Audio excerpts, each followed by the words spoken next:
পরিষদের আহ্বায়ক বীর মুক্তিযোদ্ধা শেখ রফিকুল ইসলাম বাটলু, ওনার নেতৃত্বে এবং উনি যেভাবে ধরে রাখছেন, উনি এই পর্যন্ত করে উনি হুজুরের সাথে শুরু থেকে শেষ পর্যন্ত এখনো আছেন।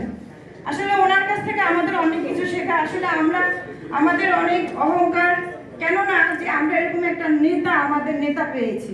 তো আপনারা সবাই আমার নেতার জন্য দোয়া করবেন, আল্লাহ তাকে নেক হায়াত দান করুক, সে বেঁচে থাকুক, সে আদর্শ ধরে রাখুক।